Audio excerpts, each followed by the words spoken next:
दसवीं जमात के बहुत ही प्यारे प्यारे विद्यार्थियों, मैं शिव कुमार पंजाबी मास्टर सरकारी हाई स्कूल सवार जिला हुशियारपुर तो तुहाडे व्याकरण भाग विचों एक लेख मेरा मन भाउंदा कवि ਜਾਂ मेरा मन भाउंदा ਸਾਹਿਤਕਾਰ ਲੈ ਕੇ ਹਾਜ਼ਰ ਹੋਇਆ ਹਾਂ।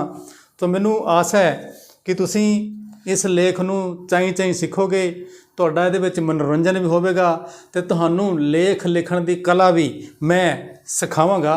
ਤੇ ਤੁਸੀਂ ਅੱਗੇ ਤੋਂ ਕਦੇ ਵੀ ਲੇਖ ਨੂੰ ਘੋਟਾ 'ਚ ਰੱਟਾ ਨਹੀਂ ਮਾਰੋਗੇ ਤੇ ਬਹੁਤ ਬੜਾ ਹੀ ਸਿੱਧੇ ਢੰਗ ਨਾਲ ਤੁਸੀਂ ਆਸਾਨੀ ਨਾਲ ਆਪਣਾ ਜਿਹੜਾ ਲੇਖ ਹੈ ਉਹ ਨੇਪਰੇ ਚਾੜਿਆ ਕਰੋਗੇ।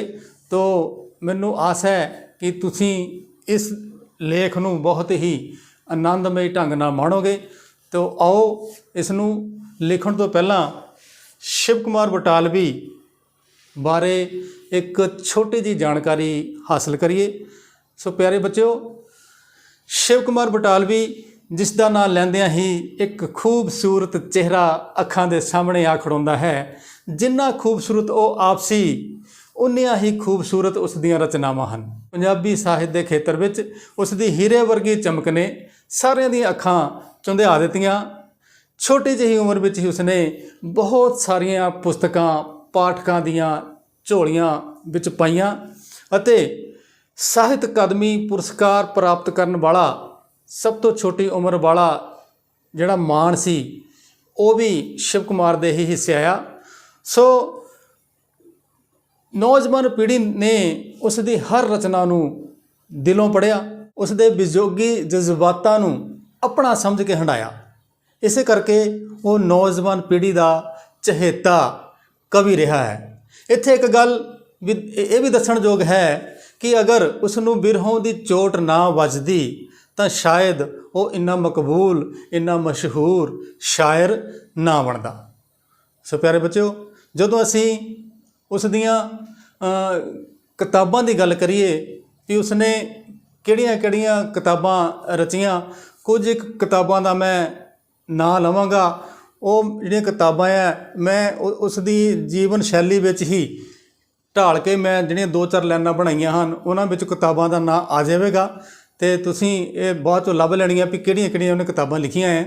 सो जदों इस दियां रचनावां बारे असीं गल करिए तो बचपन विच आटे दियां चिड़ियां नाल खेडण वाला एक कवि लाजवंती दे पौधे वांग संवेदनशील लूणा अते आरती गाउंदा होया मैं अते मैं नाल लड़दा बिरहा दा ए सुल्तान हमेशा ही मरन लई काला मैनू विदा करो आखदा अते अग दे सफ़र विच अपनियां पीड़ां दा पुरागा भुना के अपने दुखां दे रोड़ बनदा होया असां तां जोबन रुत्ते मरना आख के 7 मई 1973 नूं सदा सदा लई एक छोटी जी उम्र विच साडे नालों विछड़ गया। सो प्यारे बच्चों, जदों असीं उस दियां कवितावां दी गल करिए तो वो बहुत सारे गायकां ने उसनूं गाया है।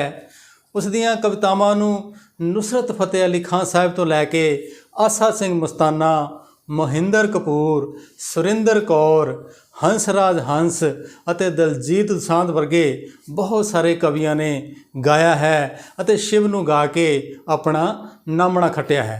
आओ उस दियां कुछ एक रचनावां दा गुणगान करिए अते इसदा आनंद माणीए। ਜਦੋਂ ਉਸ ਨੂੰ ਆਪਣਾ ਪਿਆਰ ਕਿੱਧਰੇ ਵੀ ਦਿਖਾਈ ਨਹੀਂ ਦਿੰਦਾ ਤਾਂ ਉਹ ਉਸ ਦੀ ਗੁੰਮਸ਼ੁਦਗੀ ਦੀ ਰਿਪੋਰਟ ਇਸ਼ਤਿਹਾਰ ਨਾਮੀ ਕਵਿਤਾ ਵਿੱਚ ਦਰਜ ਕਰਦਾ ਲਿਖਦਾ ਹੈ, ਇੱਕ ਕੁੜੀ ਜਿਹਦਾ ਨਾਮ ਮੁਹੱਬਤ ਗੁੰਮ ਹੈ, ਗੁੰਮ ਹੈ, ਗੁੰਮ ਹੈ। ਸਾਦ ਮੁਰਾਦੀ ਸੋਹਣੀ ਫਬਤ ਗੁੰਮ ਹੈ, ਗੁੰਮ ਹੈ, ਗੁੰਮ ਹੈ। ਇੱਕ ਕੁੜੀ ਜਿਹਦਾ ਨਾਮ ਮੁਹੱਬਤ ਗੁੰਮ ਹੈ, ਗੁੰਮ ਹੈ, ਗੁੰਮ ਹੈ। ਸੂਰਤ ਦੀ ਉਹ ਪਰੀਆਂ ਵਰਗੀ, ਸੀਰਤ ਦੀ ਉਹ ਮਰੀਮ ਲੱਗਦੀ। ਹੱਸਦੀ ਹੈ ਤਾਂ ਫੁੱਲ ਝੜਦੇ ਨੇ, ਤੁਰਦੀ ਹੈ ਤਾਂ ਗਜ਼ਲ ਹੈ ਲੱਗਦੀ। ਲੰਮ ਸਲਮੀ ਸਰੂ ਦੇ ਕਦ ਦੀ, ਉਮਰ ਅਜੇ ਹੈ ਮਰ ਕੇ ਅਜ ਦੀ। ਪਰ ਨੈਣਾ ਦੀ ਗੱਲ ਸਮਝਦੀ, ਗੁੰਮ ਹੈ, ਗੁੰਮ ਹੈ, ਗੁੰਮ ਹੈ। ਗੁੰਮਿਆਂ ਜਨਮ ਜਨਮ ਹਨ ਹੋਏ, ਪਰ ਲੱਗਦਾ ਜਿਉਂ ਕੱਲ ਦੀ ਗੱਲ ਹੈ। ਇਉਂ ਲੱਗਦਾ ਜਿਉਂ ਹੁਣ ਦੀ ਗੱਲ ਹੈ, ਇਉਂ ਲੱਗਦਾ ਜਿਉਂ ਅੱਜ ਦੀ ਗੱਲ ਹੈ। ਹੁਣੇ ਤਾਂ ਮੇਰੇ ਕੋਲ ਖੜੀ ਸੀ, ਹੁਣੇ ਤਾਂ ਮੇਰੇ ਕੋਲ ਨਹੀਂ ਹੈ। ਇਹ ਕੀ ਛਲ ਹੈ, ਇਹ ਹੀ ਭਟਕਣ ਸੋਚ ਮੇਰੀ ਹੈਰਾਨ ਬੜੀ ਹੈ। ਨਜ਼ਰ ਮੇਰੀ ਹਰ ਆਉਂਦੇ ਜਾਂਦੇ ਚਿਹਰੇ ਦਾ ਰੰਗ ਫੋਲ ਰਹੀ ਹੈ।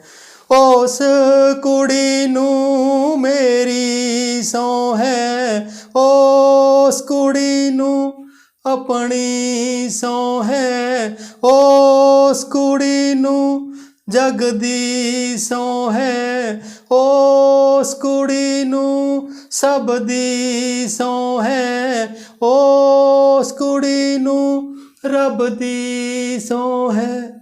ਜੇ ਕਿਤੇ ਪੜ੍ਹਦੀ ਸੁਣਦੀ ਹੋਵੇ, ਜਿਉਂਦੀ ਜਾਂ ਉਹ ਮਰ ਰਹੀ ਹੋਵੇ, ਇੱਕ ਵਾਰੀ ਆ ਕੇ ਮਿਲ ਜਾਵੇ। ਵਫਾ ਮੇਰੀ ਨੂੰ ਦਾਗ ਨਾ ਲਾਵੇ, ਨਹੀਂ ਤਾਂ ਮੈਥੋਂ ਜੀਆ ਨਹੀਂ ਜਾਂਦਾ। ਗੀਤ ਕੋਈ ਲਿਖਿਆ ਨਹੀਂ ਜਾਂਦਾ। ਇੱਕ ਕੁੜੀ ਜਿਹਦਾ ਨਾਮ ਮੁਹੱਬਤ ਗੁੰਮ ਹੈ, ਗੁੰਮ ਹੈ, ਗੁੰਮ ਹੈ, ਗੁੰਮ ਹੈ, ਗੁੰਮ ਹੈ, ਗੁੰਮ ਹੈ। ਅੱਗੇ ਉਹ ਵਿਛੋੜੇ ਦੇ ਭਾਵਾਂ ਨੂੰ ਪ੍ਰਗਟ ਕਰਦਾ ਹੋਇਆ ਲਿਖਦਾ ਹੈ ਕਿ ਮਾਏ ਨੀ ਮਾਏ ਨੀ, ਮੈਂ ਇੱਕ ਸ਼ਿਕਰਾ ਯਾਰ ਬਣਾਇਆ।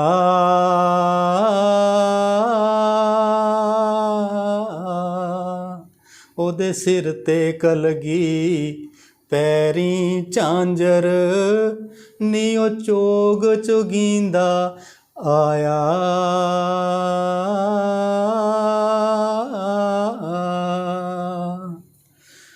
ਇਸ ਤਰ੍ਹਾਂ ਉਸ ਨੂੰ ਆਪਣੇ ਗਮਾਂ ਦੀ ਜਿਹੜੀ ਰਾਤ ਹੈ ਉਹ ਬਹੁਤ ਲੰਬੀ ਲੱਗਦੀ ਹੈ ਅਤੇ ਉਹ ਗਾਉਂਦਾ ਹੈ, ਗਮਾਂ ਦੀ ਰਾਤ ਲੰਮੀ ਏ ਜਾਂ ਮੇਰੇ ਗੀਤ ਲੰਬੇ ਨੇ। ਗਮਾਂ ਦੀ ਰਾਤ ਲੰਮੀ ਏ ਜਾਂ ਮੇਰੇ ਗੀਤ ਲੰਮੇ ਨੇ। ਨਾ ਭੈੜੀ ਰਾਤ ਮੁੱਕਦੀ ਏ, ਨਾ ਮੇਰੇ ਗੀਤ ਮੁੱਕਦੇ ਨੇ। ਗਮਾਂ ਦੀ ਰਾਤ ਲੰਮੀ ਏ।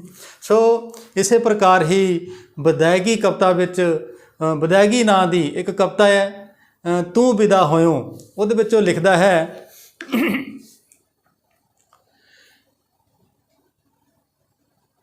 ਤੂੰ ਵਿਦਾ ਹੋਇਓ ਮੇਰੇ ਦਿਲ ਤੇ ਉਦਾਸੀ ਛਾ ਗਈ, ਪੀੜ ਦਿਲ ਦੀ ਹੋਂਦ ਬਣ ਕੇ ਅੱਖੀਆਂ ਦੇ ਵਿੱਚ ਆ ਗਈ, ਤੂੰ ਵਿਦਾ ਹੋਇਓ ਮੇਰੇ ਦਿਲ ਤੇ ਉਦਾਸੀ ਛਾ ਗਈ।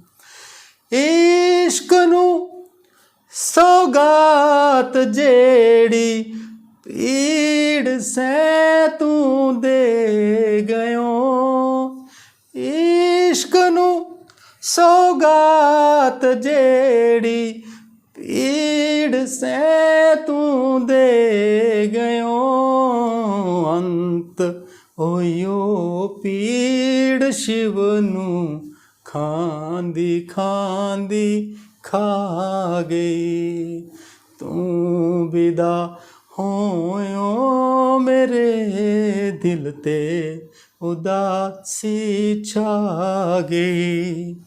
ਇਸ ਤੋਂ ਬਾਅਦ ਉਹ ਚਾਹੁੰਦਾ ਹੈ ਕਿ ਉਸ ਨੂੰ ਬਿਰਹੋਂ ਦੇ ਕੀੜੇ ਪੈ ਜਾਣ, ਅਤੇ ਇਸ ਸੰਬੰਧੀ ਉਹ ਲਿਖਦਾ ਹੈ, ਯਾਰੜਿਆ ਯਾਰੜਿਆ ਯਾਰੜਿਆ ਰੱਬ ਕਰਕੇ ਮੈਨੂੰ ਪੈਣ ਬਿਰਹੋਂ ਦੇ ਕੀੜੇ ਵੇ, ਨੈਣਾ ਦੇ ਦੋ ਸੰਦਲੀ ਬੂਹੇ, ਜਾਣ ਸਦਾ ਲਈ ਪੀੜੇ ਵੇ, ਯਾਰੜਿਆ ਹੋ ਯਾਰੜਿਆ ਯਾਰੜਿਆ, ਮੈਨੂੰ ਤੇਰਾ ਸ਼ਬਾਬ ਲੈ ਬੈਠਾ, ਰੰਗ ਗੋਰਾ ਗੁਲਾਬ ਲੈ ਬੈਠਾ, ਸ਼ਿਵ ਨੂੰ ਇੱਕ ਗਮ ਤੇ ਵੀ ਭਰੋਸਾ ਸੀ, ਸ਼ਿਵ ਨੂੰ ਇੱਕ ਗਮ ਤੇ ਹੀ ਭਰੋਸਾ ਸੀ, ਗਮ ਤੋਂ ਕੋਰਾ ਜਵਾਬ ਲੈ ਬੈਠਾ, ਮੈਨੂੰ ਤੇਰਾ ਸ਼ਬਾਬ ਲੈ ਬੈਠਾ, ਸ਼ਬਾਬ ਲੈ ਬੈਠਾ। ਸੋ ਪਿਆਰੇ ਬੱਚਿਓ, ਲੇਖ ਲਿਖਣਾ ਵੀ ਇੱਕ ਕਲਾ ਹੈ। ਸੋ ਇਸ ਦੇ ਕੁਝ ਇੱਕ ਸਟੈਪਸ ਹੁੰਦੇ ਆ, ਜੇ ਆਪਾਂ ਉਹਨਾਂ ਨੂੰ ਗ੍ਰਹਿਣ ਕਰ ਲਈਏ ਤਾਂ ਅਸੀਂ ਬੜੀ ਆਸਾਨੀ ਨਾਲ ਆਪਣਾ ਜਿਹੜਾ ਲੇਖ ਹੈ ਉਹ ਲਿਖ ਸਕਦੇ ਹਾਂ, ਅਤੇ ਆਪਣਾ ਜਿਹੜਾ ਪ੍ਰਭਾਵ ਹੈ ਉਹ ਅਧਿਆਪਕਾਂ 'ਤੇ ਜਾਂ ਹੋਰ ਲੋਕਾਂ 'ਤੇ ਪਾਠਕਾਂ 'ਤੇ ਪਾ ਸਕਦੇ ਹਾਂ। ਵੀ ਜਿਸ ਵੀ ਸ਼ਖਸੀਅਤ ਦੇ ਬਾਰੇ ਅਸੀਂ ਲੇਖ ਲਿਖਣਾ ਹੈ ਉਸ ਦੇ ਸੰਬੰਧ ਵਿੱਚ ਸਾਨੂੰ ਜਾਣਕਾਰੀ ਜਿਹੜੀ ਹੈ ਜ਼ਰੂਰ ਹੋਣੀ ਚਾਹੀਦੀ ਹੈ, ਜਿਵੇਂ ਕਿ ਉਹ ਕਦੋਂ ਉਸ ਦਾ ਜਨਮ ਹੋਇਆ, ਉਸਦੇ ਮਾਤਾ ਪਿਤਾ ਦਾ ਨਾਂ ਕੀ ਸੀ, ਜਨਮ ਕਿੱਥੇ ਹੋਇਆ, ਕਿੰਨਾ ਪੜ੍ਹਿਆ, ਉਹਦੀਆਂ ਪ੍ਰਾਪਤੀਆਂ ਕੀ ਸੀ, ਉਹਨੇ ਕੀ ਕੀ ਖਾਸ ਕੀਤਾ, ਉਹਦੇ ਸਮਾਜ ਨੂੰ ਕੀ ਦੇਣਾ ਹੈ, ਅਤੇ ਉਹਦਾ ਅੰਤਿਮ ਸਮਾਂ। ਠੀਕ ਹੈ ਜੀ, ਇਹ ਤੁਹਾਨੂੰ ਮਾੜੀ ਮਾੜੀ ਜਿਹੀ ਜਾਣਕਾਰੀ ਹੋਵੇਗੀ, ਤੁਸੀਂ ਆਪਣੀ ਸ਼ੈਲੀ ਵਿੱਚ, ਆਪਣੇ ਸ਼ਬਦਾਂ ਵਿੱਚ ਮਾਲਾ ਦੇ ਮਣਕਿਆਂ ਵਾਂਗ ਪਰੋਵੋਗੇ ਅਤੇ ਇੱਕ ਬਹੁਤ ਹੀ ਖੂਬਸੂਰਤ ਜਿਹੜੀ ਮਾਲਾ ਹੈ ਉਹ ਬਣ ਜਾਵੇਗੀ, ਅਤੇ ਜਿਹੜਾ ਦੇਖਣ ਵਾਲਾ ਹੈ, ਲਿਖਣ ਵਾਲਾ, ਤੁਹਾਨੂੰ ਚੈੱਕ ਕਰਨ ਵਾਲਾ ਹੈ, ਉਹ ਖੁਸ਼ ਹੋ ਕੇ ਤੁਹਾਨੂੰ ਨੰਬਰ ਦੇਗਾ। ਤੋ ਜਿਸ ਤਰ੍ਹਾਂ ਮੈਂ ਲਿਖਿਆ ਹੈ, ਮੈਂ ਇਹਦੇ ਵਿੱਚ ਅਲੱਗ-ਅਲੱਗ ਜਿਹੜੇ ਰੰਗ ਵਰਤੇ ਹੈ, ਇਸ ਕਰਕੇ ਵਰਤੇ ਹਨ ਕਿ ਤੁਹਾਨੂੰ ਸੋਹਣਾ ਲੱਗੇ। ਪਰੰਤੂ ਬੱਚਿਓ, ਤੁਸੀਂ ਆਪਣੀਆਂ ਕਾਪੀਆਂ 'ਤੇ ਸਿਰਫ ਕਾਲਾ ਅਤੇ ਨੀਲਾ ਪੈਨ ਹੀ ਵਰਤਣਾ ਹੈ। ਠੀਕ ਹੈ ਜੀ, ਅਤੇ ਆਓ ਆਪਣੀਆਂ ਕਾਪੀਆਂ ਪੈਨ ਕੱਢ ਲਓ ਅਤੇ ਇਸ ਲੇਖ ਨੂੰ ਲਿਖਣਾ ਸਿੱਖੀਏ। ਸੋ ਮੇਰਾ ਮਨ ਭਾਉਂਦਾ ਸਾਹਿਤਕਾਰ ਜਾਂ ਕਵੀ ਸ਼ਿਵ ਕੁਮਾਰ ਬਟਾਲਵੀ।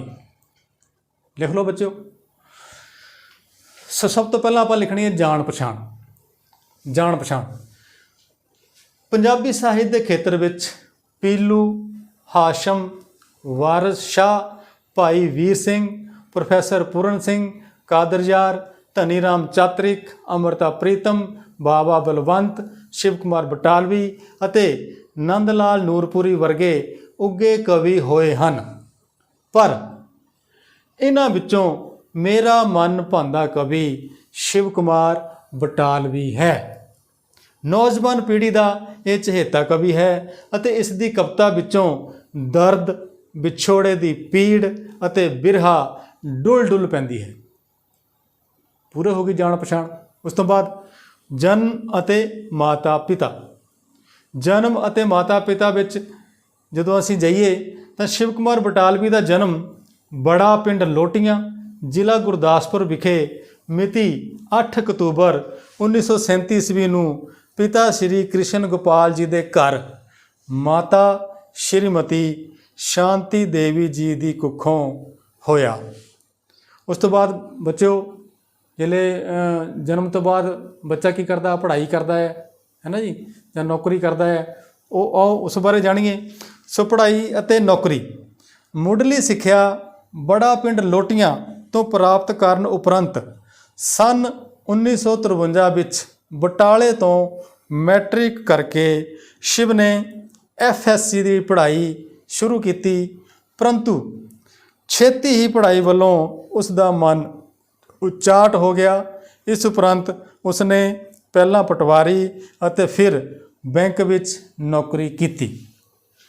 ਸੋ ਮੈਨੂੰ ਆਸ ਹੈ ਕਿ ਤੁਸੀਂ ਇਹ ਟਿਪਸ ਜਿਹੜੇ ਹੈ ਇਹ ਨੋਟ ਕਰ ਲਏ ਹੋਣਗੇ ਅਤੇ ਇਹਦਾ ਤੁਸੀਂ ਸਕਰੀਨਸ਼ਾਟ ਲੈ ਸਕਦੇ ਹੋ ਅਤੇ ਤਾਂ ਜੋ ਤੁਸੀਂ ਬਾਅਦ ਵਿੱਚ ਬੈਠ ਕੇ ਦੇਖ ਸਕਦੇ ਹੋ।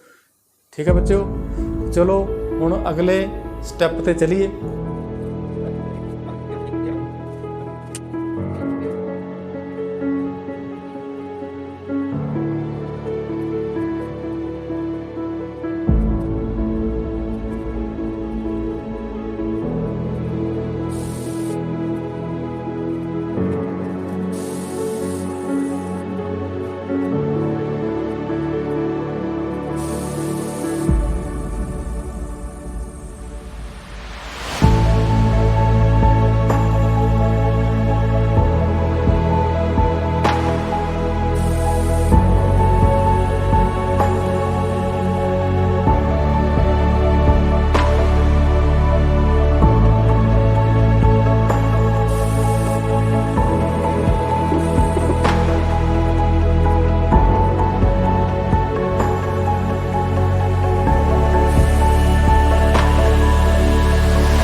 ਪੜ੍ਹਾਈ ਅਤੇ ਨੌਕਰੀ ਤੋਂ ਬਾਅਦ ਵਿਆਹ ਅਤੇ ਪਰਿਵਾਰ।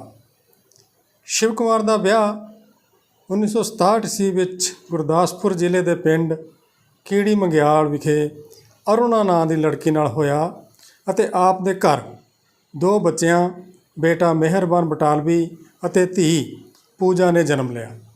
ਰਚਨਾਵਾਂ।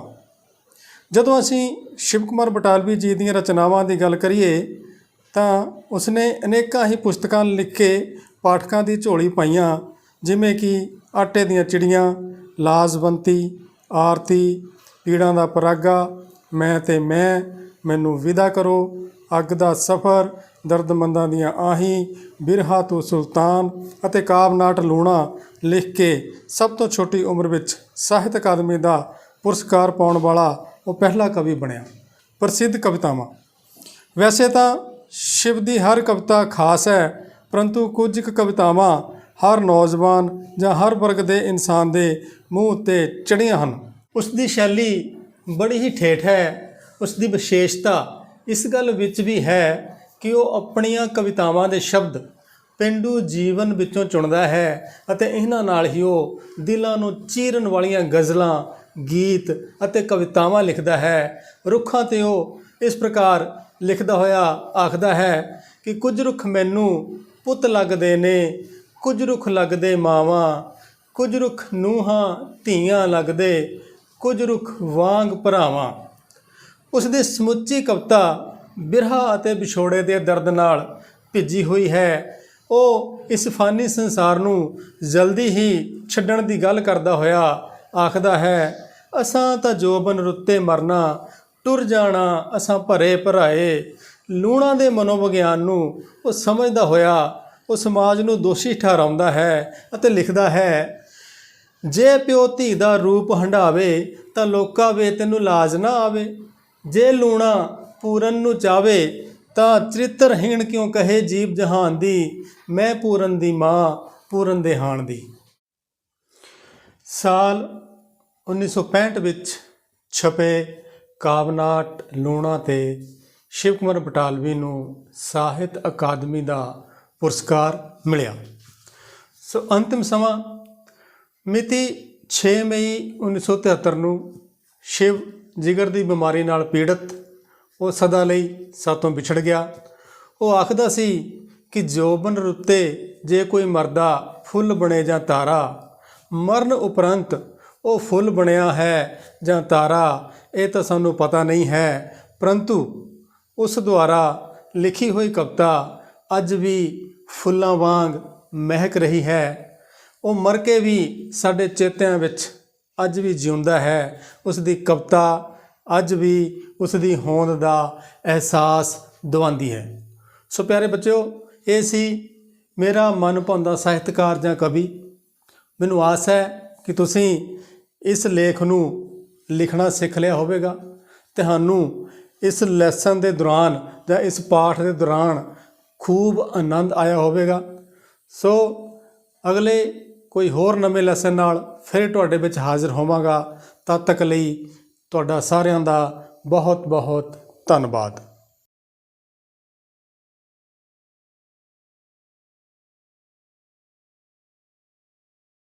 ਯਾਰੜਿਆ ਯਾਰੜਿਆ ਯਾਰੜਿਆ, ਰੱਬ ਕਰਕੇ ਮੈਨੂੰ ਪੈਣ ਬਿਰਹੋਂ ਦੇ ਕੀੜੇ ਵੇ,